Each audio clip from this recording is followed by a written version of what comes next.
कि बच्चे कहते गुरुजी हमें मोटापा बड़ा आया हुआ है। और जो मोटे होते हैं ना, ज्यादातर जो हमसे मिले हैं, हमेशा कहते हैं गुरुजी खाता भी कुछ नहीं, मैं तो पानी लगता है मुझे तो। कईयों को हवा ही लगती है। हैरानीजनक है। और जो मोटा होता है उससे पूछो कि क्या भाई तूने कुछ खाया है ज्यादा, तो आगे से जवाब मिलता नहीं नहीं मैं तो कुछ भी नहीं खाता। फिर पूछते तेरा वेट कितना है, गुरुजी याद नहीं है, कुछ तोला नहीं है हमने, काफी टाइम हो गया। साफ साफ पता होता है कि वो मोटा हो चुका है, मोटापा आ चुका है। कैसे कम करें मोटापे को? बड़ा आसान तरीका है। 12 बजे से पहले अगर पॉसिबल हो तो आप फ्रूट खाएं बजाय मोटे अनाज के। आपका बॉडी वेट है 1 किलो के बराबर 10 ग्राम या 5 ग्राम, ऐसा आप आइडिया ले लें। और फिर वो उतना फ्रूट आप ले सकते हैं। फिर जब खाना खाने लगे उससे पहले आप सलाद खाएं। मतलब आधा पौना घंटा पहले आप सलाद ले सकते हैं। चबा चबा के सलाद खाइए। क्योंकि हमारे जो जबड़े हैं ना, हमारा जो माइंड है, उसको पता है मुंह को इतने बार ही चलाना है। आप 10 रोटियां खाते हैं तो उसको पता है कि इतने बार मुंह को चलाना है। तो जब आप सलाद खाएंगे, ये नेगेटिव एनर्जी है, मतलब मोटापा नहीं लाती। सलाद खा लीजिए 60%, और 40% आप अपनी चावल दाल जो भी आप खाते हैं वो खा लीजिए। ऐसा कुछ एक दिन अगर आप करेंगे तो यकीन मानिए मोटापा कम जरूर हो जाएगा। पर इसके साथ अगर एक्सरसाइज कर लेते हैं तो कहना ही क्या है। क्योंकि एक्सरसाइज एक ऐसी चीज है जो आपके मसल को टोन रखती है, बॉडी को स्वस्थ रखती है। पर उसके साथ साथ पानी जरूर पीजिए। रोजाना पानी कम से कम हमारे अकॉर्डिंग 5 से 6 लीटर तो जरूर लेना चाहिए। आप काउंट करके देख लीजिए आप लेते कितना है। कह तो देते हैं आप कि नहीं जी हम तो खूब पानी पीते हैं, लेकिन जब गिनती करोगे तो पता चलेगा कि वाकई आप पानी ज्यादा पी रहे हैं। हमें नहीं लगता। क्योंकि आए गिलास पी लिया, बस फिर प्यास लगी तो पिएंगे। लेकिन इसको ये बना लीजिए, असूल बना लीजिए कि पानी तो लेना ही लेना है। तो आपको बहुत से रोग नहीं लगेंगे, परेशानियों से बचे रहेंगे। तो प्यारी साथ संगत, और भी बहुत सी बातें हैं, समय समय के अनुसार हम आपकी सेवा में बताते रहेंगे। जैसे जैसे ख्याल आता रहेगा आप सवाल करें हमें। जो आप भेज रहे हैं, आपके मैसेज तो आ रहे हैं, लेकिन वही बात की काफ़ी दूर है, सेल्फ स्टिक है, तो वो हम पढ़ नहीं पा रहे, लेकिन बाद में पढ़ेंगे आपके। अगर आप हमें सवाल भेजेंगे हमें बड़ी खुशी होगी कि आप कुछ पूछना चाह रहे हैं, तो ज़रूर पूछिए ताकि उसका जवाब हम आपको दे सकें। और कभी भी गर्म सर्द ना होने दीजिए बॉडी को। आप एकदम एसी में बैठे हुए हैं और एकदम ठंडी जगह बैठे एकदम गर्म जगह चले जाते हैं, या तो अगर बॉडी उस लायक आपने बना रखी है तो कोई हर्ज नहीं। पर आजकल के बच्चों की बॉडी जो हमने देखा, फोन के लिए तो बढ़िया है, लगे रहते हैं सारा टाइम, लगे रहते हैं। मसल बेचारा कोई किधर लटका पड़ा होता है, कोई किधर लटका पड़ा होता है। कईयों को हमने देखा 3-3 आदमी भागते हैं। अभी कुछ दिन की बात है, हमने एक अपने बच्चे को कहा कि बेटा भाग के आना, क्योंकि सारी सात संगत बच्चे हैं, तो वो भागे। तो वो छाती से अलग हिल रहे थे वो लड़का, पेट अलग हिल रहा था और खुद खुद भाग रहा था। तो 3 लोग आ रहे थे इकट्ठे। ऐसा लग रहा बुलाया एक को, आ रहे हैं 3। दूर से हिलते लग रहे थे, पास आके पता चला वो तो एक ही है।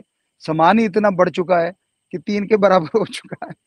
तो आप खुद भी चेक कर लीजिए कभी शीशे के सामने भाग के। सारा दिन फोन पे लटके रहते हो। फोन पे नॉलेज लेना कोई गलत नहीं, फोन चलाना कोई गलत नहीं, लेकिन हद से ज्यादा हर चीज गलत होती है। पुराने बुजुर्ग कहा करते थे कि हद से ज्यादा चुप नहीं, और हद से ज्यादा धूप भी खतरनाक होती है। सो इसलिए धूप हो बरसात हो, कोई भी चीज हद से ज्यादा ठीक नहीं। जब आप खाने लगते हो तो गिनती नहीं रहती। कई बार तो बड़ा अजीब सुनने में मिलता है कि गुरुजी अभी तो खाना खाया है, अभी तो मीठा लेना, मुंह मीठा करना है ना। ये नहीं पता जो आप मुंह मीठा कर रहे हो उसमें कैलोरीज कितनी होती है। बस थोड़ा सा गुड़ खाएंगे जी, 2 अगर रसगुल्ले खाने हैं। खाने को तो मानते हैं कि वो खाना है, और मिठाई को मानते हैं मुंह मीठा। ये नहीं पता वो मीठा ऐसा हो जाता है। आपने कभी शायद देखा हो, भूसा, तूड़ी जो होती है, तूड़ा कह लो, तूड़ी कह लो, भूसा कह लो, कभी आपने उससे भरी हुई ट्राली देखी है, ट्रक देखा है? चारों तरफ से ऐसे लटक रहा होता है। तो आप भी बॉडी को ज़रा शीशे के सामने देखिए, कहीं आपके तो नहीं वो भूंग उन पंजाबी च कहंदे भुंग निकलिया होया है। तो कहीं ऐसा तो नहीं है आपके चारों तरफ वो भूसा मतलब बुरा ना मानना, कहने का मतलब मोटा मोटापा आ चुका है। आप खुद भी परेशान हैं, लेकिन कम नहीं करना चाहते आप। सुखमय जीवन हो गया, फ़ोन हाथ में है, आपको लगता है सारी दुनिया मुट्ठी में है और आप मोटापे की मुट्ठी में हैं और मोटापे की मुट्ठी में आते ही धीरे-धीरे बीमारियों की मुट्ठी में आ जाते हैं। तो मोटापा कम कीजिए, अगर पेट कम करना है, तो पैदल चलने की बजाय जॉगिंग कीजिए। यकीन मानिए, हमने अपना वज़न अभी जो आप देख रहे हो, देख सकते हो, हमने जो अपना कंट्रोल किया है ज़्यादातर, वो इसी तरह से किया है।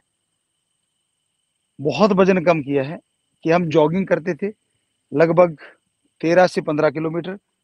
गुरुजी का जब जन्मदिन आता था तो 25 किलोमीटर भी हम करते थे 25 जनवरी को, कई बार किया है, लगातार करते रहते हैं रोज़ाना, तो आप भी करके देख लीजिए, बुढ़ापा नहीं आता, तंदुरुस्त रहता आदमी और राम नाम में बड़ा दिल लगता है। तो आप ज़रूर ऐसा करके देखिए, मानिए बात आप हमारी, आपका भला होगा क्योंकि जब तक जवानी है, थोड़ी-सी अधेड़ अवस्था है, पता नहीं चलता मोटापे का, लेकिन जैसे ही बुढ़ापे की तरफ चले गए, 40 से पार हो लिए, तो आपको परेशानी आएगी, मुश्किल आएगी। हमारे पीछे बंदर उछल-कूद मचा रहा है, ऐसी उछल-कूद नहीं मचा पाओगे अगर इतना मोटापा होगा। छलांगे मारे जा रहा है पीछे, वो पता नहीं कहाँ है, हम कोशिश तो करिए कि उसको इसमें ला सकें, आपको दिखाएँ। रात को भी आम तोड़े जा रहे हैं, तो आप तो फिर दिन में भी खा सकते हो। कहने का मतलब उस जैसा बनिए, कैसे छलांगे मार रहा है, कितना फिट है वो। बंदर मत बनिए, बंदर का नहीं कह रहे हम, फिटनेस का कह रहे हैं। क्योंकि फिटनेस जिसकी है, वो तंदुरुस्त है, शरीर तंदुरुस्त होगा, दिमाग तंदुरुस्त होगा, तो विचार भी तंदुरुस्ती के आएँगे और हमारे समाज में सुख की, खुशी की, शांति की बहारें आ जाएँगी। तो एक बार फिर से जो हमारे देश में परेशानियाँ चल रही हैं, उस राम जी से हमारे ओम हरि ईश्वर अल्लाह वाहेगुरु राम से हाथ जोड़ के प्रार्थना करते हैं, हे मेरे भगवान, हे मेरे राम, ये जो चीज़ें चल रही हैं, इन्हें तू बंद कर दे, इन्हें तू रोक दे, तू कर्ण करावनहार है, तू दाता है, तू रोक सकता है। तो हम हाथ जोड़ के प्रार्थना करते हैं और आपसे भी गुज़ारिश करते हैं कि आप लोग भी भगवान से प्रार्थना कीजिए कि ये जो चीज़ें चल रही हैं, आज झगड़े, नफ़रत एक-दूसरे के प्रति हो रही है, हे मेरे राम, हे मेरे ईश्वर, इनको रोक दे, तू ही रोक सकता है। सो सबको आशीर्वाद, हमें उम्मीद है आप हमसे पूछेंगे, सवाल करेंगे, तो ज़रूर कीजिएगा। आपको बहुत-बहुत आशीर्वाद, बहुत-बहुत आशीर्वाद।